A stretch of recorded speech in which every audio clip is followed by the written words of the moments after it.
Assalamualaikum warahmatullahi wabarakatuh. Kami dari kelompok HG3 akan mempresentasikan hasil diskusi kami mengenai keterkaitan hak asasi manusia dengan sistem demokrasi serta wawasan Nusantara dan ketahanan nasional di Indonesia. Presentasi ini diwakili oleh 5 anggota, yaitu saya, Kania Syaranur, Muhammad Arya Hibatullah, Mutia Salma, Sylvia Gemanabila, dan Tara Keizia. Indonesia merupakan negara hukum yang berlandaskan Pancasila dan Undang-Undang Dasar 1945. Hal ini dapat diartikan bahwa hukum mempunyai kekuasaan tertinggi dalam segala aspek kehidupan di Indonesia. Namun, masih banyak terjadi kasus-kasus penyelewengan hukum di dalam pemerintahan Indonesia, seperti halnya penyelewengan pada hak asasi manusia dan adanya praktik oligopoli di dalam pemerintahan. Padahal Indonesia merupakan negara yang menganut sistem demokrasi. Oleh karena itu, kita sebagai warga negara harus menyadari dan membenahi masalah tersebut. Dengan adanya pemahaman dan penerapan dari konsep wawasan Nusantara dan pertahanan nasional yang berlandaskan Pancasila dan Undang-Undang Dasar, kita akan mampu menghadapi segala ancaman dan tantangan yang terjadi baik dari dalam maupun dari luar negeri. Hal ini akan menciptakan negara yang merdeka, bersatu, berdaulat, adil, dan makmur. Materi pertama yang akan dibahas yaitu adalah wawasan Nusantara. Menurut TAP MPR tahun 1993 dan 1998 tentang GBHN, pengertian dari wawasan Nusantara merupakan cara pandang dan sikap bangsa mengenai diri dan lingkungannya, bukan hanya mengutamakan kesatuan wilayah, tetapi juga persatuan dan kesatuan bangsa dalam bermasyarakat, berbangsa, dan bernegara. Hal ini berguna untuk menciptakan cita-cita dan tujuan dari bangsa Indonesia. Berdasarkan pengertian tersebut, wawasan Nusantara memiliki fungsi utama yaitu sebagai pedoman, acuan, serta panduan bagi bangsa Indonesia dalam berbangsa dan bernegara. Oleh karena itu, terdapat beberapa fungsi dari konsep wawasan Nusantara. Yang pertama, wawasan Nusantara sebagai wawasan pembangunan. Lalu yang kedua ada wawasan Nusantara sebagai konsep ketahanan nasional. Lalu sebagai wawasan pertahanan dan keamanan. Dan yang terakhir, wawasan Nusantara sebagai wawasan kewilayahan. Selanjutnya ada asas wawasan Nusantara. Asas ini merupakan suatu dasar yang wajib dipatuhi dan dijaga oleh seluruh elemen masyarakat guna menciptakan perdamaian dan keseimbangan di Indonesia secara keseluruhan. Di wawasan Nusantara ini memiliki 6 asas yang wajib untuk dilaksanakan dan dipahami dengan baik. Yang pertama ada kepentingan atau tujuan yang sama, lalu ada keadilan, kejujuran, solidaritas, kerjasama, serta kesetiaan terhadap suatu kesepakatan. Apabila keenam asas tersebut dijalani dan dilaksanakan oleh setiap masyarakat dan seluruh elemen masyarakat, maka penerapan dari Pancasila dan Undang-Undang Dasar sebagai tujuan dan cita-cita bangsa sudah tercapai dengan baik. Konsep dari wawasan Nusantara merupakan hal yang harus kita terapkan dalam berbangsa dan bernegara, dalam berbagai bidang kehidupan, yaitu implementasi dari bidang politik, sosial budaya, ekonomi, serta pertahanan dan keamanan nasional. Penerapan nyata dapat dilakukan melalui cara berpikir, bersikap, berperilaku dalam bermasyarakat, berbangsa, dan bernegara. Dengan demikian, landasan visional dari bangsa Indonesia yaitu wawasan Nusantara akan membawa ke dalam pelaksanaan pembangunan nasional yang berdasarkan Pancasila dan Undang-Undang Dasar 1945. Konsep dari wawasan Nusantara ini berkaitan erat dengan demokrasi karena asas-asas yang terkandung di dalam konsep wawasan Nusantara ini sangat menjunjung tinggi nilai-nilai dari demokrasi itu sendiri. Selain itu, konsepsi dari wawasan Nusantara ini berkaitan erat dengan ketahanan nasional, karena ketahanan nasional ini merupakan landasan konsepsi dari wawasan Nusantara dalam berbangsa dan bernegara, guna terciptanya tujuan dan cita-cita bangsa Indonesia yang berlandaskan Pancasila dan Undang-Undang Dasar 1945. Selanjutnya saya akan membahas tentang problematika demokrasi di Indonesia. Sebelum membahas lebih lanjut mengenai problematika yang ada di demokrasi, saya ingin membahas lebih dahulu tentang demokrasi itu sendiri. Demokrasi terbentuk dari bahasa Yunani yaitu demos yang artinya rakyat dan kratos yang memiliki arti pemerintahan. Abraham Lincoln pernah mengatakan, demokrasi adalah suatu sistem pemerintahan yang diselenggarakan dari rakyat, oleh rakyat, dan untuk rakyat. Jadi, demokrasi adalah bentuk pemerintahan yang semua warganya memiliki hak yang setara dalam pengambilan keputusan. Next. Setelah membahas tentang demokrasi, saya akan memberitahu tentang contoh dari pelanggaran-pelanggaran demokrasi. Contoh tersebut diantaranya adalah korupsi politik, ancaman kebebasan berserikat dan berkumpul, diskriminasi terhadap minoritas, etika politik untuk menghapus oligarki, kriminalisasi kelompok kritis, politisasi agama, presidensial dan parliamentary threshold dalam pelaksanaan demokrasi di Indonesia. Itulah contoh-contohnya. Dari banyaknya kasus-kasus tersebut, saya akan memfokuskan pada politik oligarki. Politik oligarki merupakan bentuk pemerintahan yang kekuasaan politiknya dipegang oleh kelompok elit kecil dari masyarakat, baik dibedakan menurut kekayaan, keluarga, atau militer. Dengan adanya politik oligarki ini tentunya membuat demokrasi di Indonesia semakin memburuk. Karena apa? Karena dengan adanya politik oligarki ini, kebebasan warga negara pun dapat dikatakan sebagai kebebasan yang dibuat oleh para elit di masyarakat. Contoh dari politik oligarki di Indonesia adalah ketika saat Orde Baru, ketika Presiden Soeharto menjabat. Tidak hanya saat masa Pak Harto, tapi juga kini polemik tentang oligarki seperti yang terlihat di artikel ini. Gibran, anak dari Pak Jokowi, mencalonkan diri saat pilkada. Tapi terdapat dua sisi di polemik ini. Pertama, keluarga Pak Jokowi menjadi politik oligarki dan Gibran sebagai warga negara berhak mencalonkan diri sebagai kepala daerah. Selanjutnya, oligarki di negara hukum. Dengan adanya oligarki, pelaku harus ditindak tegas sesuai hukum yang berlaku. Karena ini akan membuat, dengan ada tindakan ini membuat sendi-sendi demokrasi kembali ke tempatnya. Terus dengan adanya politik oligarki, dengan membuat masyarakat tidak berpartisipasi dalam politik. Selain itu, sering terjadi korupsi dan otoritas pemerintah yang seenaknya. Karena pemerintah ingin mendahulukan para elit-elit yang terlebih dahulu ini. Setelah dijelaskan sebelumnya oleh saudari Kania mengenai wawasan Nusantara, ternyata juga terdapat keterkaitan antara wawasan Nusantara dan politik oligarki di Indonesia. Konsepsi wawasan Nusantara ternyata tidak dipergunakan dengan benar di Indonesia. Asas-asas di dalamnya pun menjadi lunak karenanya.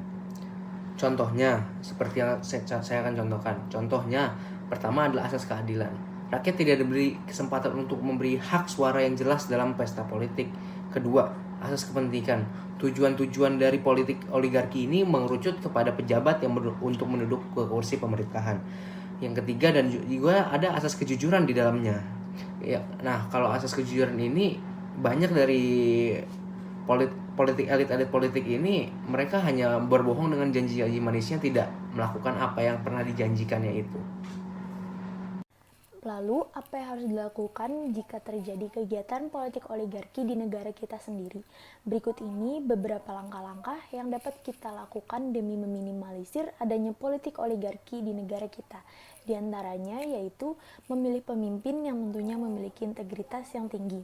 Selanjutnya, membaca berita melalui berbagai macam platform, contohnya bisa berupa koran, TV, maupun media elektronik lainnya. Namun, berita yang kita baca maupun kita sebarluaskan ini harus dapat dipertanggungjawabkan isinya. Selanjutnya adalah memperbanyak informasi mengenai paslon yang akan maju ke dalam pemilu. Kita harus memastikan bahwa paslon yang nantinya akan menjadi pemimpin kita ini memiliki kredibilitas yang baik dan tidak pernah tersangkut masalah-masalah. Selanjutnya yaitu menolak segala kecurangan politik baik berupa suap dan sebagainya dan lain-lain yang dapat dianggap sebagai kecurangan politik. Selanjutnya yaitu yakin dengan pilihan sendiri. Jangan sampai pilihan kita saat pemilu itu dipengaruhi oleh pilihan orang lain. Parliamentary threshold memiliki pengertian bahwa partai politik peserta pemilu harus memenuhi ambang batas perolehan suara, yaitu berupa minimal 4% dari jumlah suara sah nasional untuk memenuhi pemilihan kursi DPR dan DPRD. Lalu presidensial threshold adalah ambang batas perolehan kursi dan juga perolehan suara dari partai politik ataupun gabungan partai politik di pemilihan umum legislatif untuk selanjutnya dapat mengajukan calon presiden dan calon wakil presiden.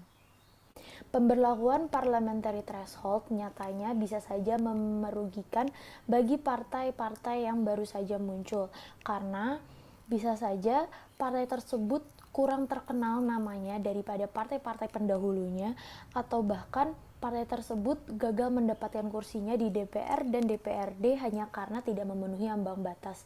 Padahal nyatanya bisa saja partai-partai baru ini memiliki suara mayoritas di beberapa daerah.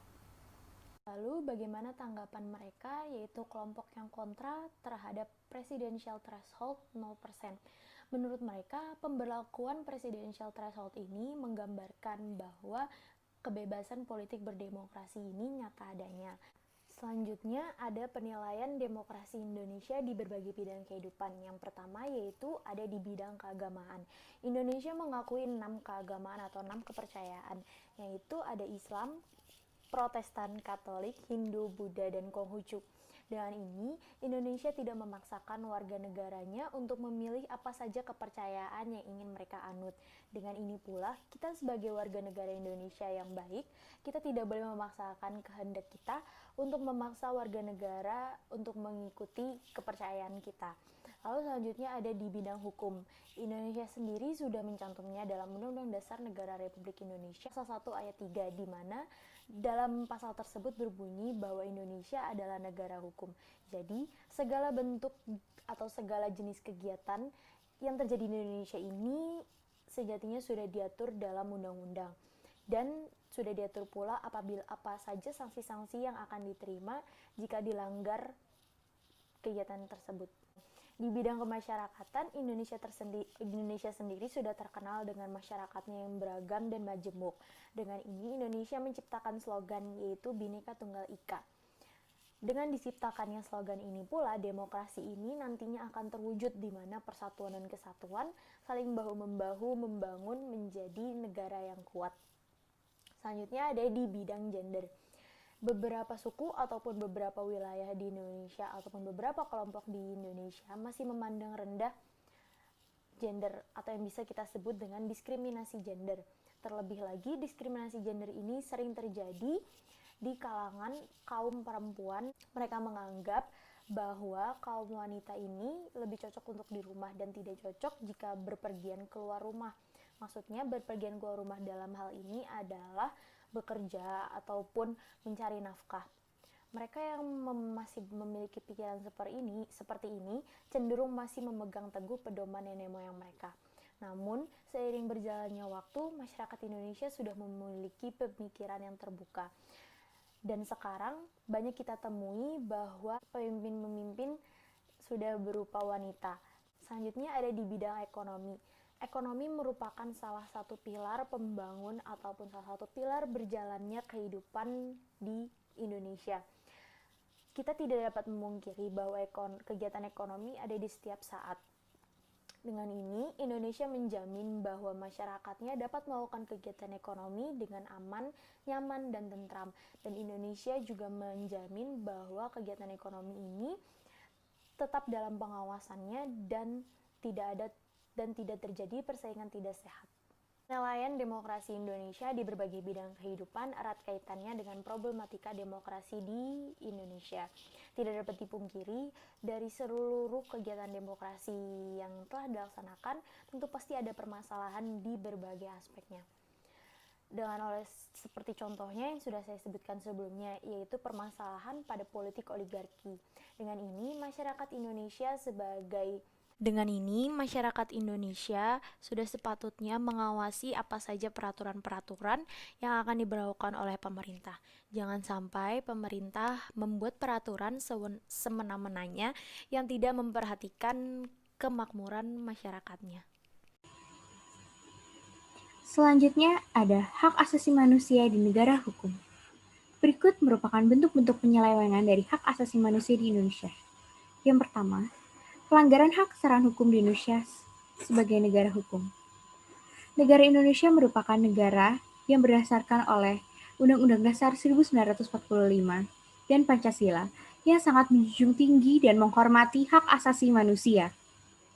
Namun, dalam kenyataannya, banyak sekali kasus-kasus yang memperlihatkan pelanggaran hak ini.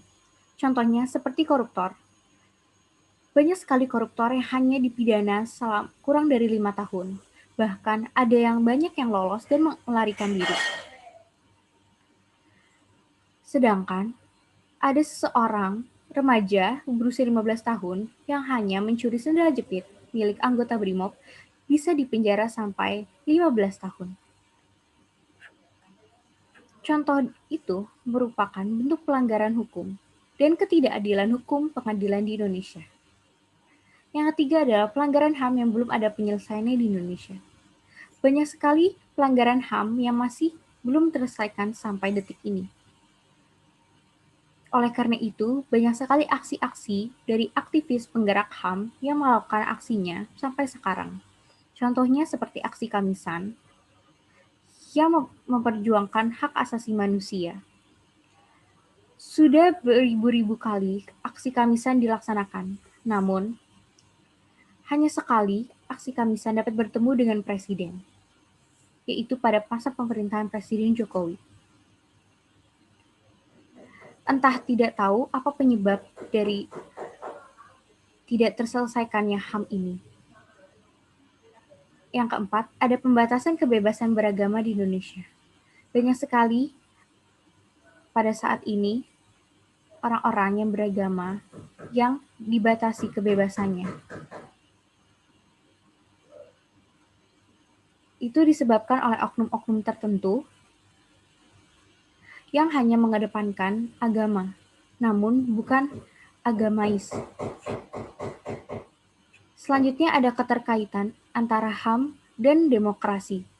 Penyelewengan HAM di negara hukum, yaitu penyelewengan terhadap hak kesetaraan hukum di Indonesia, berkaitan dengan oligarki dalam kehidupan berdemokrasi, di mana sama-sama mendahulukan kaum mayoritas dan kaum atas dibandingkan kaum-kaum yang terpinggirkan. Terima kasih.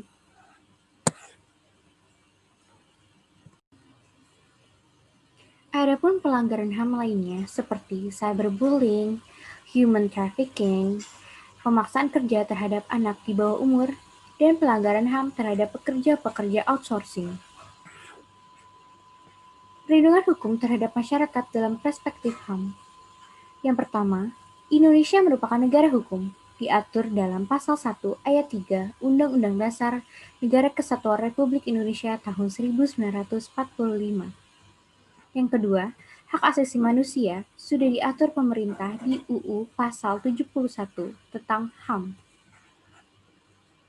Lalu pun ada keterkaitan antara HAM dengan penyelewengan di negara hukum. Yang pertama, perlindungan hukum terhadap masyarakat dalam perspektif HAM berkaitan dengan penyelewengan HAM di negara hukum. Terima kasih. Selanjutnya, kita akan membahas tentang pengaruh aspek ketahanan dalam kehidupan berbangsa dan bernegara. Ketahanan nasional merupakan kondisi dinamik suatu bangsa yang menyangkut segala aspek kehidupan nasional yang terintegritas dan memuat kemampuan mengembangkan kekuatan nasional guna untuk menghadapi segala bentuk ancaman, tantangan, hambatan, dan gangguan yang tentunya akan melemahkan identitas, integritas, dan kehidupan berbangsa serta tujuan nasional. Ketahanan nasional merujuk pada kondisi kehidupan nasional yang senantiasa diwujudkan dan dibina secara terus-menerus. Adapun ketahanan nasional memiliki tujuan, yaitu yang pertama, membantu penegakan hukum dan ketertiban. Kedua, terwujudnya kesejahteraan dan kemakmuran. Ketiga, terselenggarakannya pertahanan dan keamanan. Keempat, mewujudkan keadilan dalam hukum dan sosial. Kelima, dapat memberikan kesempatan kepada rakyat untuk mengaktualisasikan diri. Selain memiliki tujuan, ketahanan nasional juga memiliki fungsi, yaitu yang pertama sebagai konsepsi ketahanan nasional Indonesia yang ditujukan untuk mencegah dan menangkal segala bentuk ancaman, tantangan, hambatan, dan gangguan terhadap integritas bangsa. 2. Membantu mengarahkan untuk pengembangan potensi kekuatan bangsa dalam bidang ideologi, ekonomi, politik, sosial budaya, serta pertahanan dan keamanan. Ketiga, menjadi pengarah untuk menyatukan pola pikir, tindakan, dan cara kerja. Ketahanan nasional menggambarkan kondisi kehidupan nasional dalam berbagai aspek. Hubungan tersebut menggambarkan kondisi ketahanan nasional. Aspek-aspek tersebut adalah: yang pertama adalah pengaruh aspek ideologi. Ideologi bangsa kita yaitu Pancasila. Nah, Pancasila ini mengandung aturan dan nilai-nilai yang digali dan dirumuskan dari nilai-nilai dasar yang berasal dari adat istiadat bangsa Indonesia. Pancasila merupakan dasar negara, ideologi nasional, sumber hukum, dan pandangan hidup bangsa Indonesia.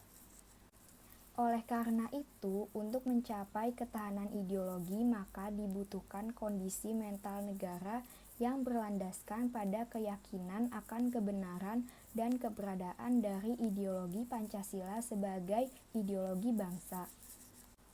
Yang kedua adalah pengaruh aspek politik.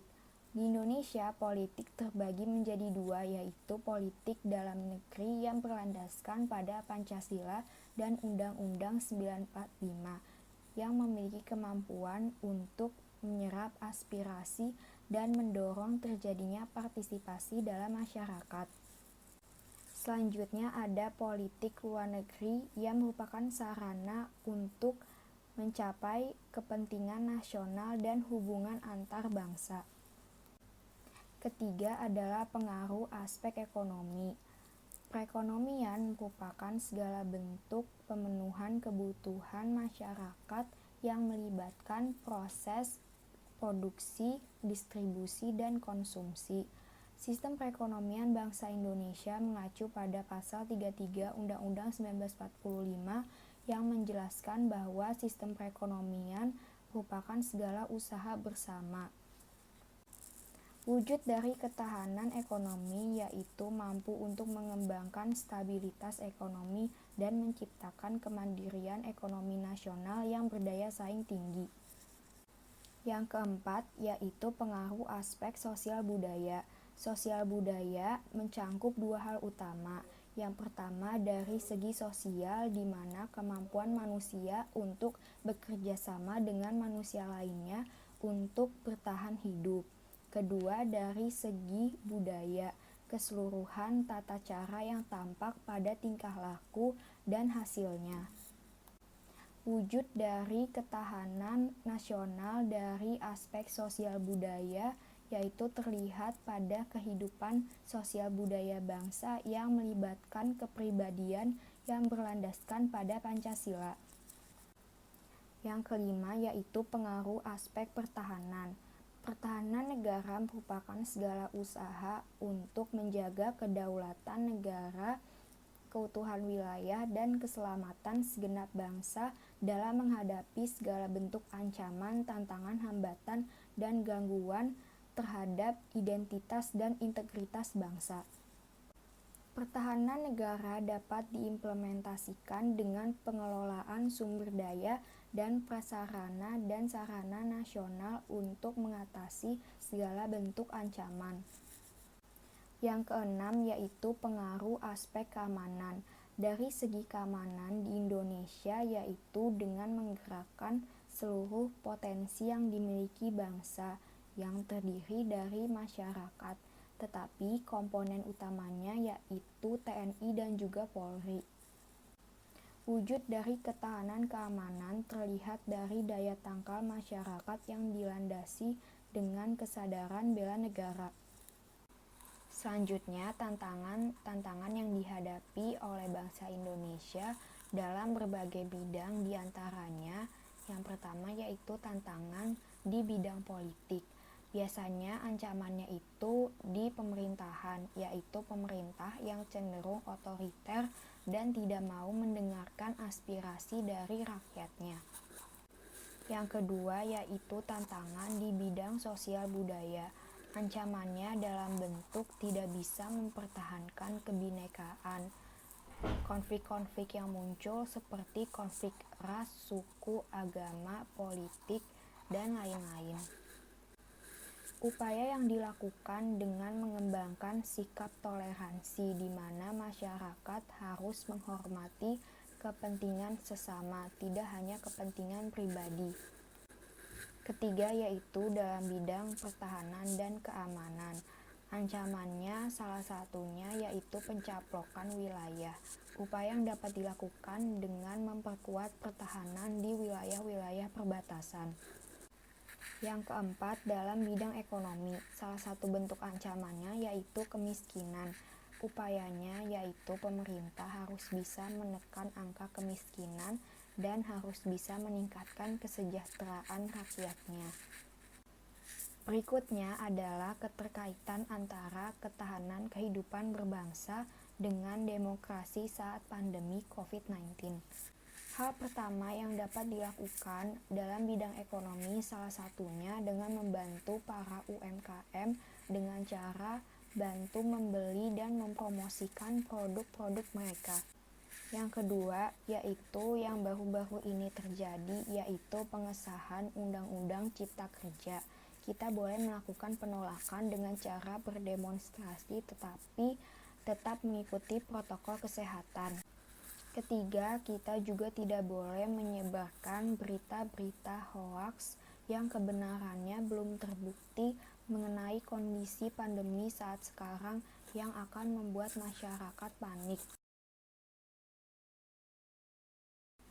Terakhir yaitu kesimpulan dari materi yang telah kami bawakan bahwa HAM, sistem demokrasi, wawasan Nusantara, dan ketahanan nasional merupakan aspek yang penting dalam membentuk negara menjadi negara yang berkembang dan menjadi negara yang memiliki nilai luhur. Karena aspek-aspek ini saling berkaitan dan saling mempengaruhi satu sama lainnya. Jika kita tidak terlebih dahulu memahami tentang wawasan Nusantara, maka ketahanan nasional negara kita akan lemah. Begitupun juga dengan demokrasi. Tanpa adanya HAM, demokrasi tentunya lebih mementingkan golongan atas dibandingkan golongan bawah. Oleh karena itu, kita sebagai penerus bangsa harus bisa mengembangkan dan melestarikan keempat aspek tersebut yang menjadi pilar negara ini.